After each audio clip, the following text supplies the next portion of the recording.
يا صباح الفل عليكم يا جماعة، أو يا مساء الفل على حسب التوقيت اللي انت بتشوف فيه الفيديو بتاعي. آه النهاردة هتكلم بس على فيديو، يعني هتكلم النهاردة في الفيديو بتاعي على حاجة اتسألت فيها كتير برضو من ناس كتير جدا، سواء في الكومنت أو عن طريق التواصل الشخصي. أحمد مثلا نسافر كندا أو أستراليا ولا أمريكا؟ انت تفضل أنهي؟ انت شايف أنهي أفضل؟ فموضوع الفيديو النهارده عن الموضوع ده. طيب، بصوا يا جماعه، خلينا نفنط الموضوع واحده واحده كده. تمام، نمسك حاجه حاجه. تمام. طيب، نبدا الاول بامريكا. يعني هقول امريكا وهقول المقابل ليها كندا واستراليا. تمام. طيب، امريكا نظام الهجره بتاعها عامل ازاي؟ امريكا نظام الهجره بتاعها يا جماعه عباره عن حاجه غريبه كده، اسمها الهجره العشوائيه او اللوتري. كلنا عارفينها وكلنا قدمنا فيها. تمام. الميزه في نظام الهجره ده ان هو بيبقى مش مطالب منك آه، لغه انجليزيه، كشف حساب بنكي، اتش ار ليتر. الحاجات دي كلها مش موجودة، هي بتعتمد على الحظ فقط. تمام. كل ما عليك ان انت بتقدم صورة بمواصفات معينة، ويكون سنك اكبر من 18 سنة، وان انت يكون معاك على الاقل ثانوية عامة او ما يعادله. المهم ان هو يكون 12 سنة تعليم. تمام. ده بالنسبة لأمريكا. طبعا كندا واستراليا نظام الهجرة فيها بيكون صعب، لان هو بيعتمد على يعني حاجه، نظام كده اسمه نظام النقط. لازم يكون بقى مثلا معاك انجليزي، فرنساوي بليفل معين، ايلتس، تويفل، سنك مش عارفه كام سنه، كشف حسابك البنكي فيه كام، شهاداتك، خبراتك في المجال، معاك دكتوراه، معاك ماجستير، معاك الحاجات دي كلها. تمام. فالنظام في امريكا سهل كمتطلبات، انما صعب في الوصول ليه. كندا واستراليا والله انت عارف انت مطلوب منك ايه، واحد اتنين تلاتة، فانت بتبدأ تشتغل بقى على واحد اتنين تلاتة، ياخد منك سنة، ياخد منك 6 شهور، ياخد منك سنتين، على حسب مجهودك. فانت بالنسبة لي نظام الهجرة بتاع امريكا سهل جدا، بس بيبقى من الصعب ان انت تنوله، او بيبقى متوقف على الحظ. كندا واستراليا بيبقى الموضوع فيه عبارة عن شوية رولز. تمام. انت بتتبعهم، عارف انت مطلوب منك ايه، عارف ايه الحاجات اللي انت لازم تشتغل عليها، بتشتغل عليها. حققت الشروط، حققت النتائج بتاعتك، اهلا وسهلا بيك. ده الفرق ما بين كندا واستراليا وامريكا. تمام. انت حبيت ده، جميل مفيش مشكلة. انت حبيت ده، جميل مفيش مشكلة. طيب، بالنسبة للشغل. تمام. امريكا الميزه اللي انا شايفها يا جماعه من وجهه نظري، ان هي انت تعرف تشتغل اي حاجه وتعرف تعمل اي حاجه. الشغل كله متوفر، الدنيا كلها شغاله. مفيش حد هناك في امريكا قاعد ما بيشتغلش. تمام. بتعرف ايه والله، لو انت دكتور، مهندس، ايا كان، بتعرف تشتغل وبتعرف تعمل وبتعرف تعمل فلوس، وبتعرف بعد كده تعمل حاجات كتير جدا. تمام. حته بقى كندا واستراليا، لو انت مثلا مسافر، ركزوا معايا يا جماعة، لو انت مسافر بفيزة سياحة او بنظام حاجة تانية، غير ان انت داخل بشكل قانوني بمهاجر، او مثلا معمول لك لم شمل او الحاجات دي كلها، فبيبقى موضوع العمل هناك صعب جدا جدا جدا، فوق ما تتصور. تمام. يعني ما بين 10 وضعهم جوه قانوني، سوري غير قانوني، تلاقي واحد فيهم اللي عرف يشتغل غير قانوني. تمام. وبيبقى ليه كمية علاقات هناك لا تعد ولا تحصى يعني. أمريكا لو 10 شغالين خارج القانون، كاسرين فيزا أو بفيزا سياحة، من 10 دول في 20 بيشتغلوا. تمام. فدي ميزة برضو للناس اللي هي بتبقى رايحة بتدور على لقمة عيش وبتدور على مصدر رزق. فأنا بالنسبة لي أرشح لك أمريكا. تمام. امتى انا بقى مثلا ارشح لك، ودي وجهة نظري، كندا واستراليا، لو انت بقى اتبعت نظام الهجرة واشتغلت بقى على اللغة وورقك كويس، ومعاك شهادات، معاك ماجستير، معاك دكتوراه، معاك الحاجات دي كلها. تمام. وسلكت في طريقك، لا لو انت معاك الكلام ده كله، انا بقول لك روح كندا واستراليا وفكك من امريكا خالص. كندا واستراليا هتساعدك تعمل كل حاجة. طيب، دي النقطة التانية. النقطة التالتة، استخراج الفيزا. تمام. انا عارف والله ان امريكا صعبة جدا، الفيزا بتاعتها صعبة وبالذات للعرب. تمام. بس إذا كانت أمريكا صعبة جدا، فأنت بكلمك في كندا وأستراليا هي شبه مستحيلة. لان هي دول يا جماعه، ودي وجهه نظري، بالذات استراليا يعني مش سياحيه قوي. يعني مش اللي هو مثلا انا واخد شنطتي ورايح ازور كذا في استراليا. تمام. تعالى انت قول لي ايه مثلا، ايه المعروف في استراليا انت تروح تزوره. انما تعالى اقول لك مثلا في امريكا ايه اللي انت تقدر تروح تزوره. حاجات لا تعد ولا تحصى يعني. تمام. فبالنسبه لاستخراج فيز السياحه، امريكا اسهل من استراليا بالذات. ممكن كندا وامريكا الى حد ما الاتنين زي بعض، بس انا من وجهة نظري استراليا اصعب. تمام. ده بالنسبة لاستخراج الفيز. طيب انت مثلا الباسبور الامريكي انت بتقدر تاخده بعد قد ايه؟ الباسبور الاسترالي بتقدر تاخده بعد قد ايه؟ الاسترالي بعد 4 سنين. مقيم اقامة قانونية في استراليا، بتدفع الضرايب، بتعرف تعمل كل ده، بيس يا معلم بتاخد الباسبور. امريكا فرق سنة، يعني هي 5 سنين. تمام. طيب قوة الباسبور انهي اقوى؟ بصوا يا جماعة، انهي اقوى دي بالنسبة لي بتنقسم لقسمين. تمام. بالنسبة لي رقم واحد، بالنسبة لي الباسبور ده بيقدر يخليك قوي وبيديك سلطة قد ايه وانت بره البلد. ده رقم واحد. رقم اتنين عدد الدول اللي بيقدر يدخلك بيها الباسبور ده من غير الفيز. انا بالنسبة لي الاولانية اهم. تمام. معلش مع كامل الاحترام طبعا، استراليا قوية وكندا دول قوية جدا، كل ده على عيني وعلى راسي.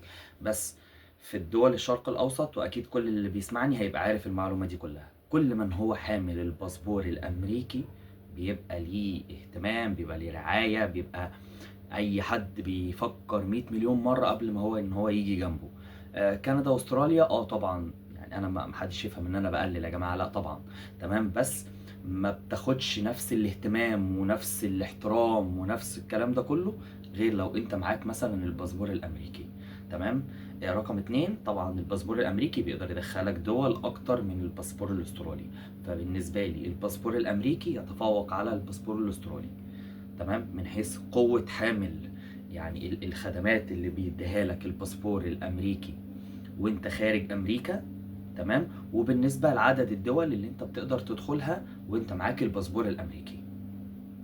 تمام. والله يا جماعة ما اتحيز لامريكا، بس انا عارف ومتأكد ان يعني 90% من اللي هيشوف الفيديو هيفهم كلامي، وهيفهم انا بتكلم في ايه كويس، وهيفهم انا بحاول اوصل للناس ايه.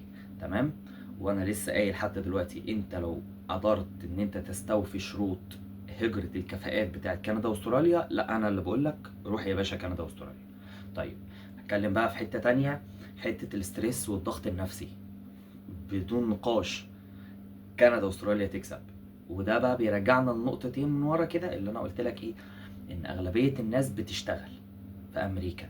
تمام. طيب اغلبية الناس بتشتغل، فهنا في منافسة في سوق العمل، في منافسة في ان انت مثلا اقل حاجة انت بتقدر تشتغلها عشان توفر لنفسك حياة كريمة. انت راجل مهاجر بقى، انت عايز تقف على رجلك وعايز تعمل احسن حاجة.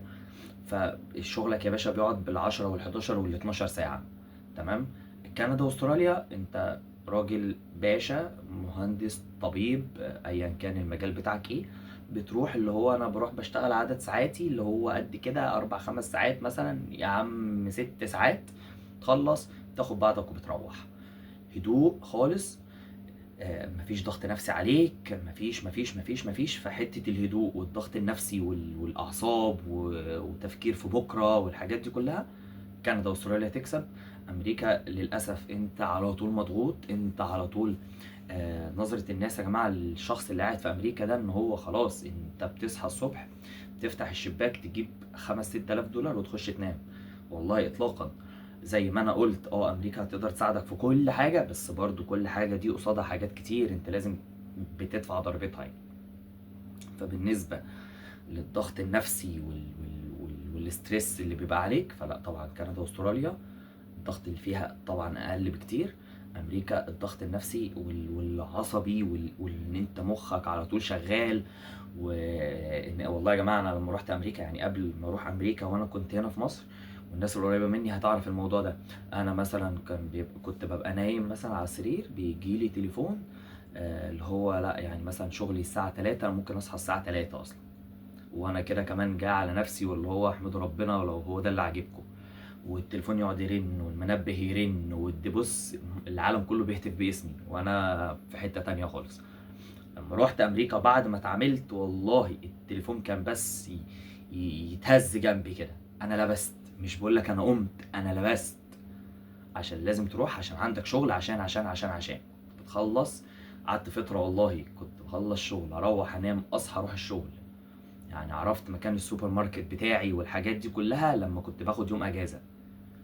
فحتة الضغط النفسي والعصبي دي يا جماعة، امريكا هي رقم واحد هتخليك مجنون. برضه يا جماعة ما تفهمش ان انا بقول ان امريكا وحش، يعني برضه عشان كل واحد ياخد الفكرة بالنسبة له ويبدأ يطبقها. تمام. دي حاجة. حتة تانية مثلا بالنسبة للتعليم وبالنسبة لجودة التعليم.